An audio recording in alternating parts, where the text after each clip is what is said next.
வணக்கம். இன்றைய முக்கிய செய்திகள். பாஜக முதலமைச்சரை விட முதல்வர் ரங்கசாமி சிறப்பாக செயல்படுகிறார். பாஜகவின் நிர்மல் குமார் சுரானா பேச்சு.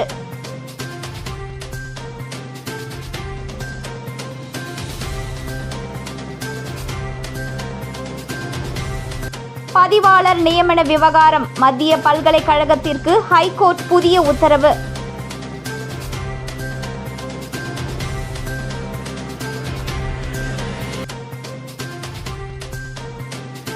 மோடியிடம் புதுச்சேரியை அடகு வைத்து விட்டார். ரங்கசாமி மீது நாராயணசாமி கடும் விமர்சனம்.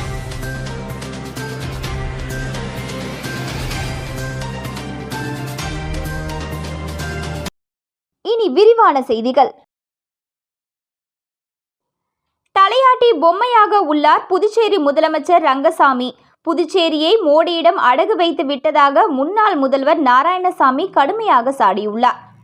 புதுச்சேரி மக்களவை தொகுதியில் போட்டியிடும் இந்தியா கூட்டணி வேட்பாளர் வைத்தியலிங்கத்தை ஆதரித்து உருளையன்பேட்டை தொகுதியில் திமுக தலைமை பொதுக்குழு உறுப்பினர் கோபால் தலைமையில் சட்டமன்ற எதிர்க்கட்சித் தலைவர் சிவா, முன்னாள் முதலமைச்சர் நாராயணசாமி உள்ளிட்ட கூட்டணி கட்சியினர் வீதி வீதியாக சென்று புதுச்சேரியில் ஆளும் பாஜக என்ஆர் காங்கிரஸ் கூட்டணி அரசின் அவலங்களை எடுத்து கூறியும் தமிழக முதலமைச்சர் மு.க. ஸ்டாலின் அவர்களின் புதுச்சேரிக்கான தேர்தல் வாக்குறுதிகளை கூறியும் கை சின்னத்திற்கு வாக்கு சேகரித்தனர்.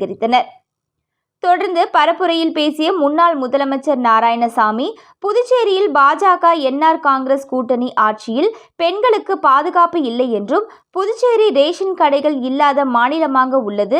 20,000 கோடி ரூபாய் மதிப்புள்ள புதுச்சேரி மின்துறையை வெறும் 500 கோடி ரூபாய்க்கு அதானியிடம் விற்பதற்கு முயற்சிகள் நடைபெற்று வருகிறது. முதலமைச்சர் ரங்கசாமியும் உள்துறை அமைச்சர் நமச்சிவாயமும் புதுச்சேரியை மோடியிடம் அடகு வைத்துவிட்டனர். ரங்கசாமி தலையாட்டி பொம்மையாக உள்ளார். முதலமைச்சர் ரங்கசாமி நியமனம், சட்டமன்ற உறுப்பினர் பதவி, மாநிலங்களவை உறுப்பினர் மற்றும் மக்களவை உறுப்பினர் என அனைத்தையும் பாஜகவிடம் கொடுத்துவிட்டார். வில்லியனூரில் பாஜக வேட்பாளர் நமச்சிவாயத்தின் ஆதரவாளர் வீட்டிலிருந்து பல கோடி ரூபாய் பணத்தை வருமான வரித்துறை பறிமுதல் செய்துள்ளது. இப்படி மக்களை பற்றி சிந்திக்காமல் கள்ளப்பணத்தை சேர்த்து வைப்பதுதான் பாஜக என்ஆர் காங்கிரஸ் கூட்டணியின் வேலை. பொய்யான வாக்குறுதி அளித்து மக்களை ஏமாற்றுகின்ற பாஜக என்ஆர் காங்கிரஸ் கூட்டணியை மக்கள் புறக்கணிக்க வேண்டும் என முன்னாள் முதலமைச்சர் நாராயணசாமி கேட்டுக்கொண்டுள்ளார்.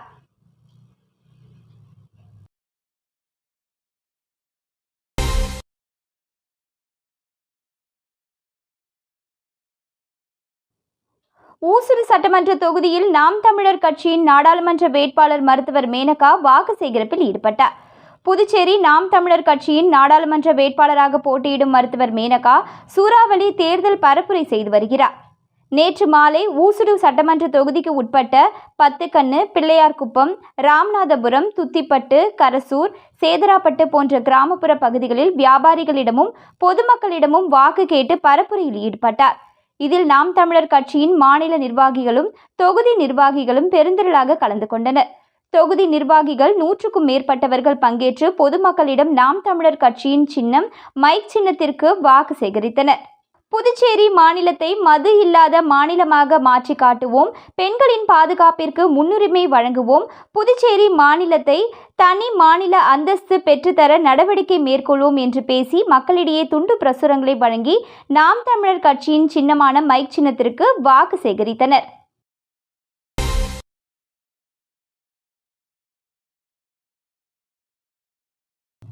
பல்கலைக்கழக பதிவாளரை ஜூன் 30ஆம் தேதிக்குள் நியமிக்க வேண்டும். ஐகோர்ட் உத்தரவு. புதுச்சேரி காலாப்பட்டு மத்திய பல்கலைக்கழகத்தில் பதிவாளர் மற்றும் நிதி அதிகாரி போன்ற 13 உயர் பதவிகள் உள்ளன. இந்த பதவிகளை பல்கலைக்கழக நிர்வாகம் நிரந்தரமாக நிரப்பப்படவில்லை. எனவே பொறுப்புகள் அடிப்படையில் பணிகள் கவனிக்கப்பட்டு வருகின்றன. இதனை எதிர்த்து மத்திய பல்கலைக்கழக ஆசிரியர்கள் அல்லாத ஊழியர் நல சங்கத்தின் சார்பில் கடந்த 2022ஆம் ஆண்டு சென்னை ஹைகோர்ட்டில் பொதுநல வழக்கு தொடரப்பட்டது. அதில் பல்கலைக்கழகத்தில் பல உயர் பதவிகள் நிரப்பாமல் பொறுப்பு அடிப்படையில் நிரப்பப்பட்டு வருகின்றது. குறிப்பாக பதிவாளர் பதவி 10 ஆண்டுகளுக்கு மேலாக நிரப்பப்படாமல் உள்ளது. இந்த பதவியை நிரப்ப கோரி பல்கலைக்கழக துணைவேந்தர் கவனத்திற்கு கொண்டு செல்லப்பட்டது. ஆனால் அவர் பதிவாளர் பதவிகளை நிரப்பவில்லை. எனவே ஹைகோர்ட் தலையிட்டு பதிவாளர் பதவியை நிரந்தரமாக நிரப்ப உத்தரவிட வேண்டும் என்று கூறப்பட்டிருந்தது. இதில் பல்கலைக்கழகத்தின் சார்பில் ஹைகோர்ட் ஏற்கனவே பிறப்பித்த உத்தரவின் அடிப்படையில் பதிவாளர் தேர்வு செய்ய தேர்வுக்குழு அமைக்கப்பட்டுவிட்டது எனவும் இந்த குழுவிடம் 64 பேர் விண்ணப்பங்கள் சமர்ப்பித்துள்ளனர். நாடாளுமன்ற தேர்தல் அறிவிப்பு காரணமாக நேர்முக தேர்வுகள் தள்ளி வைக்கப்பட்டுள்ளது என்றும் விளக்கம் அளிக்கப்பட்டது.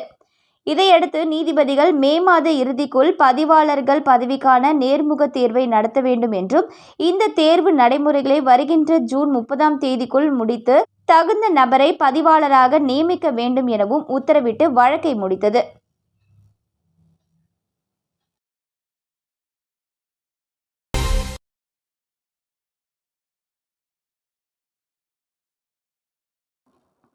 புதுச்சேரியில் முதலமைச்சராக ரங்கசாமியும் மத்தியில் எம்பியாக நமச்சிவாயமும் டபுள் என்ஜினாக இருந்தால் ஒரு சிறப்பான புதுச்சேரியை உருவாக்க முடியும் என பாஜக செயல் வீரர்கள் கூட்டத்தில் பாஜக தேசிய அமைப்பு பொதுச் செயலாளர் சந்தோஷ்ஜி தெரிவித்துள்ளார். புதுச்சேரி மாநில பாஜக செயல் வீரர்கள் கூட்டம் முதலியார்பேட்டை பகுதியில் உள்ள தனியார் திருமண நிலையத்தில் நடைபெற்றது. இதில் மாநில தலைவர் செல்வ கணபதி, மாநில துணைத் தலைவர் GNS ராஜசேகரன், புதுச்சேரிக்கான மேலிட தேர்தல் பொறுப்பாளர் நிர்மல்குமார் சுரானா, தேசிய அமைப்பு பொதுச் செயலாளர் சந்தோஷ்ஜி, பாஜக வேட்பாளர் நமச்சிவாயம், பாஜக சட்டமன்ற உறுப்பினர்கள், நிர்வாகிகள் இதில் கலந்து கொண்டனர். கூட்டத்தில் பேசிய தேர்தல் பொறுப்பாளர் நிர்மல்குமார் சுரானா, புதுச்சேரியில் கடந்த 3 ஆண்டுகளில் ஒரு பாஜக முதல்வர் எப்படி பணியாற்றுவாரோ அதைவிட அதிகமாக பணியாற்றக்கூடிய ஒரு முதலமைச்சர் நமக்கு கிடைத்துள்ளார் எனவும், அவருடைய தலைமையில் தெரு தெருவாக சென்று வாக்கு சேகரித்து வருகின்றோம். அவருடைய தேர்தலுக்கு கூட இந்த அளவிற்கு பணியாற்றியிருக்க மாட்டார். அந்த அளவிற்கு இந்த தேர்தலில் அவர் பணியாற்றி வருவதாக கூறினார். இதனைத் தொடர்ந்து பேசிய தேசிய அமைப்பு பொதுச் செயலாளர் சந்தோஷ்ஜி, புதுச்சேரி அனைத்து துறைகளிலும் சிறந்து விளங்கவும் முன்னேற்றம் அடையவும் டபுள் என்ஜின் தேவைப்படுகிறது. அதற்கு புதுச்சேரியில் முதலமைச்சராக ரங்கசாமியும் பாராளுமன்றத்தில் நமச்சிவாயமும் இருக்க வேண்டும். நமச்சிவாயம் வெற்றி பெற்றால் புதுச்சேரியில் முதலமைச்சராக ரங்கசாமியும் மத்தியில் எம்பியாக நமச்சிவாயமும் இருந்து ஒரு சிறப்பான புதுச்சேரியை உருவாக்க முடியும் என்றார்.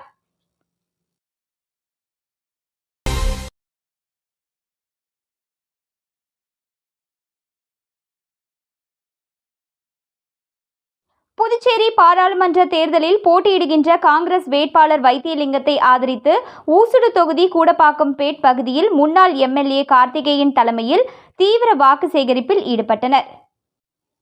நடைபெற இருக்கின்ற 2024ஆம் ஆண்டிற்கான நாடாளுமன்ற தேர்தலில் புதுச்சேரி மாநிலத்தில் இந்தியா கூட்டணி சார்பாக போட்டியிடுகின்ற காங்கிரஸ் கட்சியின் வேட்பாளர் வைத்தியலிங்கத்தை ஆதரித்து ஊசுடு தொகுதி கூடப்பாக்கம்பேட் பகுதியில் புதுச்சேரி பிரதேச காங்கிரஸ் கமிட்டியின் மாநில பொதுச் செயலாளர் கார்த்திகேயன் தலைமையில் தீவிர வாக்கு சேகரிக்கும் பணியில் ஈடுபட்டனர். மேலும் கூடப்பாக்கம் பகுதியில் அமைந்துள்ள அம்பேத்கரின் திருவுருவ சிலைக்கு மாலை அணிவித்து மரியாதை செலுத்தினர். தொடர்ந்து தச்சூர் மாரியம்மன் கோவிலில் சுவாமி தரிசனம் செய்து வாக்கு சேகரிப்பில் ஈடுபட்டனர். தொடர்ந்து கூடப்பாக்கம்பேட் காங்கிரஸ் கட்சி சார்பில் முன்னாள் MLA கார்த்திகேயனுக்கு ஆளுயர மாலை அணிவித்து உற்சாக வரவேற்பு வழங்கப்பட்டது. இதனைத் தொடர்ந்து காங்கிரஸ் வேட்பாளரை வெற்றி பெற செய்வதற்காக வீடு வீடாக சென்று தீவிர வாக்கு சேகரிப்பில் காங்கிரஸ் கட்சியினர் மற்றும் கூட்டணி கட்சியினர் ஒன்றிணைந்து துண்டு பிரசுரங்களை வழங்கி வாக்குகளை சேகரித்தனர். இந்நிகழ்ச்சியில் தெற்கு வட்டார காங்கிரஸ் தலைவர் சங்கர் பாபு ரெட்டியார், வடக்கு வட்டார காங்கிரஸ் தலைவர் ராமு, மாநில செயலாளர்கள் ஊசுடு செந்தில்குமார், மாநில மாணவர் காங்கிரஸ் தலைவர் ஹர்ஷவர்தன், திமுக செயற்குழு உறுப்பினர் லோகையன், விளையாட்டு மேம்பாட்டு அணி அமைப்பாளர் விஜய் என்கிற வெங்கடேசன் மற்றும் மாநில காங்கிரஸ், இளைஞர் காங்கிரஸ், காங்கிரஸ் கமிட்டியின் மாநில மாவட்ட தொகுதி நிர்வாகிகள், திமுக நிர்வாகிகள் உள்ளிட்ட கூட்டணி கட்சியினர், தொண்டர்கள் மற்றும் பொதுமக்கள் என ஏராளமானோர் கலந்து கொண்டனர்.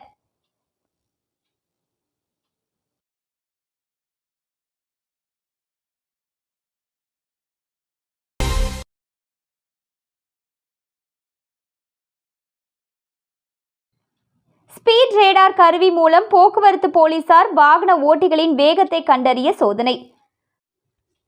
புதுச்சேரி மேற்கு போக்குவரத்து காவல்துறை காவல் கண்காணிப்பாளர் மோகன்குமார் உத்தரவின் பேரில் இன்ஸ்பெக்டர் செந்தில் கணேஷ் தலைமையில் சப் இன்ஸ்பெக்டர்கள் ராமமூர்த்தி, அன்பழகன் மற்றும் பாஸ்கர் உள்ளிட்ட போக்குவரத்து போலீசார் ஆரியபாளையம் பைபாஸ் சாலையில் காலை வாகன சோதனையில் ஈடுபட்டனர். அப்போது அவ்வழியாக வரும் வாகனங்கள் சரியான வேகத்தில் செல்கிறதா என்று ஸ்பீட் ரேடார் கருவி மூலம் போக்குவரத்து போலீசார் சோதனை மேற்கொண்டனர். இதில் நிர்ணயிக்கப்பட்ட வேகத்தை விட அதிவேகமாக சென்ற வாகனங்கள் ஸ்பீட் ரேடார் கருவி மூலம் கண்டுபிடிக்கப்பட்டன. அதன்படி அதிவேகமாக சென்ற வாகன ஓட்டிகளை மடக்கி இது சோதனை மட்டும் என்பதால் அபராதம் விதிக்கவில்லை என்றும், நாளையிலிருந்து அதிவேகமாக வருவது கண்டுபிடிக்கப்பட்டால் சுமார் 1000 ரூபாய் அபராதம் விதிக்கப்படும் என வாகன ஓட்டிகளுக்கு போலீசார் எச்சரிக்கை விடுத்து அனுப்பி வைத்தனர்.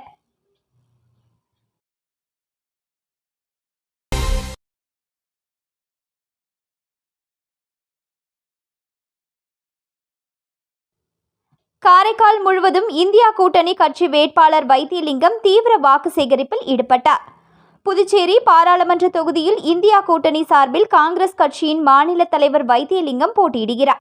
இதனையொட்டி கடந்த 10 தினங்களாக புதுச்சேரி, மாஹே, ஏனாம் உள்ளிட்ட பகுதிகளில் தீவிர வாக்கு சேகரிப்பில் ஈடுபட்டார். இதனைத் தொடர்ந்து தற்போது காரைக்கால் சென்றுள்ள அவர் அங்குள்ள 5 தொகுதிகளிலும் தீவிர வாக்கு சேகரிப்பில் ஈடுபட்டார். அப்போது அவருடன் முன்னாள் முதல்வர் நாராயணசாமி, சட்டமன்ற கட்சி தலைவர் வைத்தியநாதன் மற்றும் காங்கிரஸ் பிரமுகர்கள் பலர் உடனிருந்தனர்.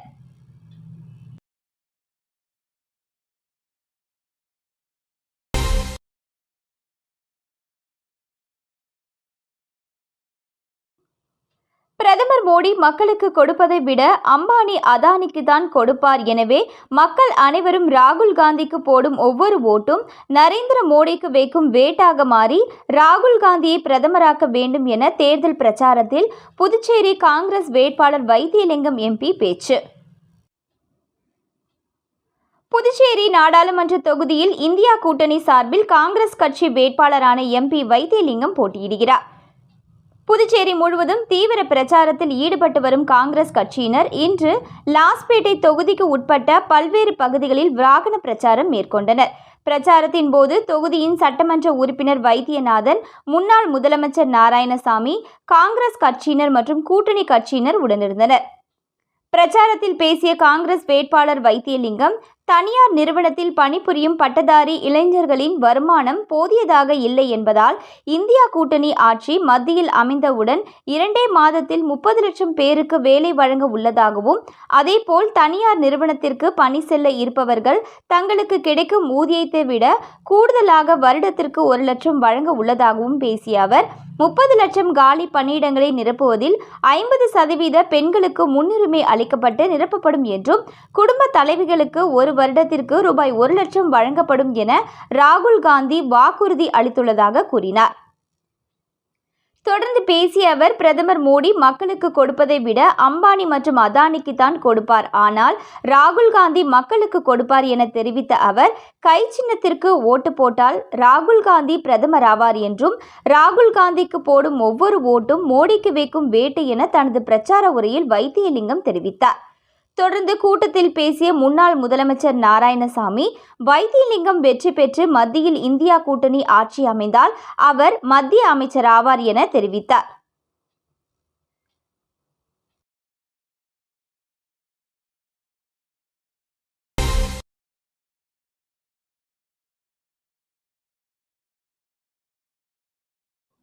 புதுச்சேரி பாராளுமன்ற தேர்தலில் போட்டியிடும் காங்கிரஸ் வேட்பாளர் வைத்தியலிங்கம் மங்களம் தொகுதிக்கு உட்பட்ட பகுதிகளில் தீவிர பிரச்சாரம் மேற்கொண்டார்.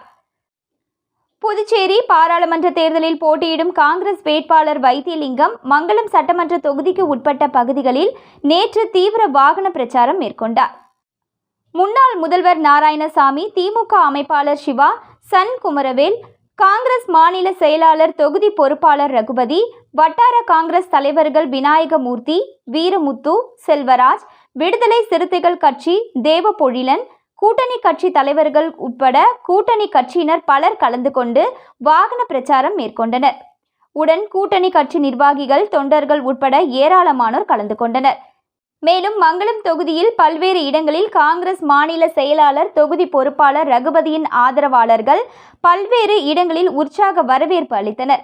தொடர்ந்து மங்களம் சட்டமன்ற தொகுதிக்கு உட்பட்ட பல்வேறு பகுதிகளுக்கு சென்று மத்திய, மாநில அரசுகளின் செயல்படுத்தப்படாத திட்டங்கள் மற்றும் காங்கிரஸ் கட்சியின் தேர்தல் அறிக்கைகளை பொதுமக்களிடம் எடுத்து கூறி வாக்கு சேகரித்தனர். மீண்டும் இன்றைய முக்கிய செய்திகள்.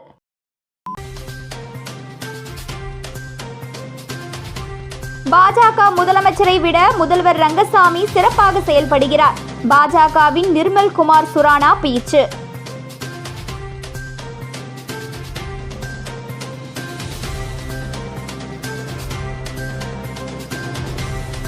பதிவாளர் நியமன விவகாரம், மத்திய பல்கலைக்கழகத்திற்கு ஹைகோர்ட் புதிய உத்தரவு.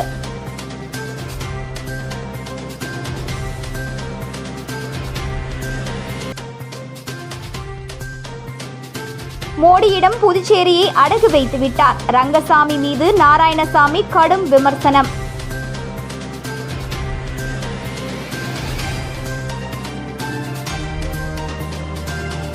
இத்துடன் இன்றைய செய்திகள் நிறைவடைந்தன. வணக்கம்.